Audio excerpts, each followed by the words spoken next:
Di antara rambu-rambu penting Ahlus Sunnah, rambu-rambu yang penting yang membedakan Ahlus Sunnah wal Jamaah dengan firqah-firqah dhallah lainnya adalah Ahlus Sunnah tidak akan keluar dari apa yang telah menjadi ijma' para sahabat, telah menjadi ijma', yakni kesepakatan para ulama-ulama kaum muslimin, khususnya salafus saleh, kesepakatan para ulama salafus saleh pada masa mereka. Maka jika para salafus saleh, para sahabat atau imam-imam para tabi'in telah bersepakat dalam satu masalah agama, maka Ahlus Sunnah menerima ijma' atau kesepakatan tersebut dan tidak akan keluar sedikit pun dari ijma' atau kesepakatan para salafus saleh. Karena mereka meyakini, Ahlus Sunnah meyakini bahwa ijma' para sahabat ini maksum, terjaga dari kekeliruan. Meskipun secara perorangan, para sahabat itu tidaklah maksum. Secara perorangan, para sahabat tidak ada yang maksum. Tidak ada satupun yang maksum.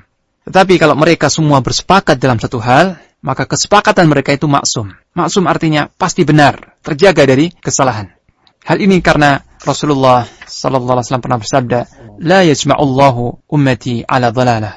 Allah tidak akan menghimpun umat di atas kesesatan. Jadi kalau umat Rasulullah sallallahu alaihi wasallam, khususnya para ulamanya, yang dimaksud umat adalah para ulamanya, bersepakat dalam satu hal, maka kesepakatan itu pasti benar dan tidak mungkin keliru. Dan ini juga satu hal yang membedakan Ahlus Sunnah dengan firqah-firqah yang lainnya, bahwa Ahlus Sunnah tidak berpendapat, tidak melihat ada manusia yang maksum selain Rasulullah sallallahu alaihi wasallam. Yang Allah berfirman tentang beliau, "Wa ma yantiqu 'anil hawa in huwa illa wahyu yuha." Dan dia tidaklah berbicara berdasarkan hawa nafsunya, tapi apa yang dia katakan itu adalah wahyu yang diwahyukan kepada beliau. Surah An-Najm ayat 3 dan 4. Dan hal ini ditegaskan, dinyatakan oleh para imam-imam Ahlus Sunnah, bahwa satu-satunya manusia yang maksum atau yang dilindungi Allah dari kekeliruan dalam menyampaikan risalah hanyalah para nabi dan rasul saja. Sedangkan selain para anbiya, selain nabi dan rasul, kadang benar, kadang keliru. Setinggi apapun ilmunya, setinggi apapun kedudukannya, ketakwaannya dan sebagainya, tetap tidak ada seorang imam, seorang syekh, seorang tokoh yang maksum, yang terlepas dari kesalahan. Sebagai contoh, Imam Malik rahimahullah berkata, "Kullu ahadin yu'khadhu min kalamihi wa yurad illa sahibu hadzal maqam." Setiap orang itu bisa diambil perkataannya dan bisa ditolak, kecuali yang bersemayam di kuburan ini, yakni Rasulullah sallallahu alaihi wasallam. Karena Imam Malik ketika itu di Masjid Nabawi, di Masjid Nabi. Begitu juga Imam Syafi'i rahimahullah, dia pernah mengatakan dalam satu kata-katanya, dia berkata yang maksudnya tidak halal, tidak boleh bagi seorang yang telah jelas baginya suatu sunnah lalu berpaling dari sunnah tersebut karena mengikuti perkataan manusia. Imam Syafi'i berkata, "Ajma'an nasu ala anna man istabanat lahu sunnatun an Rasulillah sallallahu alaihi wasallam lam yakun lahu an yada'aha liqauli ahadin minan nas." Manusia telah ijma', telah bersepakat. Yang dimaksud manusia adalah para sahabat dan salafus saleh, ya. Mereka telah ijma', bersepakat bulat bahwa siapa saja yang telah jelas baginya satu sunnah dari Rasulullah sallallahu alaihi wasallam tidak boleh untuk meninggalkan sunnah tadi, petunjuk Nabi tadi, karena mengikuti perkataan seseorang. Siapapun orang itu. Ini. Tetapi kalau kita lihat firqah-firqah yang lain, golongan-golongan yang lain, seperti Rafidhah misalnya, mereka meyakini bahwa imam-imam mereka, sebagian menganggap imamnya 6, seperti Ismailiyah, imamnya 6.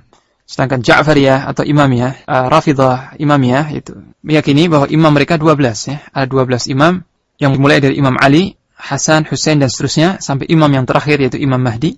Mereka berkeyakinan bahwa para imam tersebut maksum. Imam-imam yang suci, maksum artinya suci dari kesalahan, terbebas dari kekeliruan. Sehingga setiap tutur kata, perkataan para imam-imam itu mereka jadikan hujjah, mereka jadikan dalil. Mereka pegang teguh yang sejajar dengan hadis Rasulullah sallallahu alaihi wasallam ataupun ayat Al-Qur'an. Bahkan lebih dari itu, mereka meyakini bahwa imam-imam mereka memiliki kedudukan yang lebih tinggi dari nabi yang diutus ataupun dari malaikat sekalipun.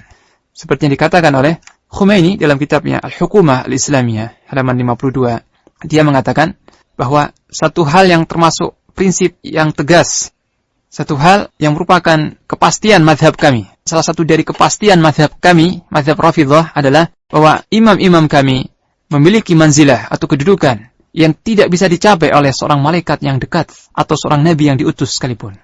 Ini perkataan imam mereka, seorang ayatullah yang mereka sangat kultuskan, bahwa imam-imam Rafidhah kedudukannya lebih tinggi dari para malaikat muqarrabin, dan dari para nabi yang diutus oleh Allah Ta'ala. Ya.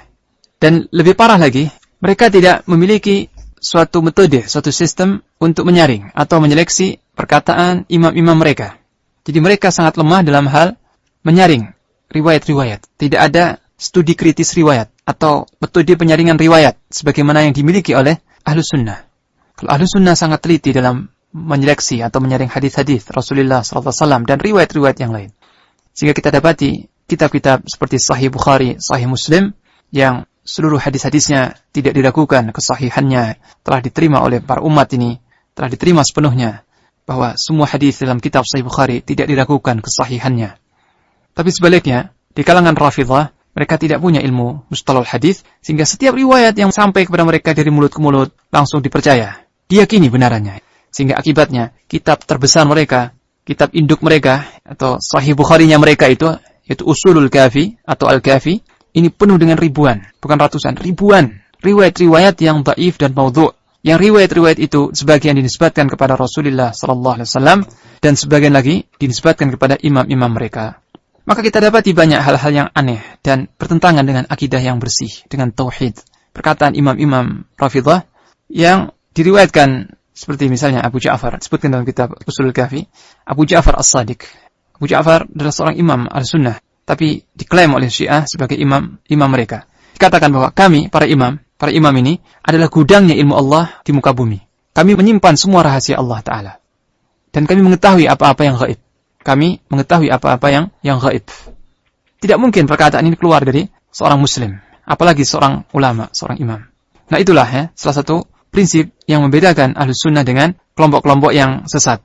Bahwa Ahlus Sunnah tidak memaksumkan seseorang, tidak meyakini ada manusia yang maksum, yang semua perkataannya benar selain Rasulullah SAW. Sedangkan selain beliau, para imam, para ulama, para guru-guru dan sebagainya, Ahlus Sunnah menghormatinya, menghormati mereka, mencintai, memuliakan mereka, mengambil ilmu dari mereka, tapi tidak menerima semua yang dikatakan. Selalu mengukur dan mengembalikan perkataan para imam dengan dalil. Jika sesuai dengan dalil, diterima. Jika tidak sesuai dengan dalil, tidak diterima. Tapi sebaliknya, Rafidhah, kaum Rafidhah yang di Iran sekarang ini, mereka menerima bulat-bulat semua perkataan imam-imamnya dan menyejajarkan perkataan imam itu sebagaimana hadis dan ayat. Dan lebih parah lagi, riwayat-riwayat yang dikutip dari imam-imam itu banyak yang palsu, yang batil. Artinya tidak pernah imam-imam mereka itu berkata seperti itu. Tapi penuh dengan riwayat-riwayat seperti itu dalam kitab mereka Al-Kafi yang ditulis oleh Al-Kulaini. Demikian juga dengan sebagian Sufiyah, dengan kalangan Sufiyah. Mereka meyakini bahwa ada sebagian manusia yang mereka katakan waliullah atau para wali, itu maksum. Sehingga semua perkataan orang yang mereka anggap wali, itu pasti diterima benar. Diterima, dipastikan kebenarannya. Sehingga mereka berprinsip, terserah apa yang dikatakan wali. Apapun yang dikatakan seorang wali, meskipun mungkar atau batil, tetap mereka terima. Dan mereka katakan, ini benar, cuma kita yang belum paham. Akal kita yang belum memahami maksud perkataan Hadratus Syekh dan sebagainya. Nah ini juga salah satu prinsip yang membedakan Ahlus Sunnah dengan yang lain. Bahwa Ahlus Sunnah akan menimbang perkataan siapapun.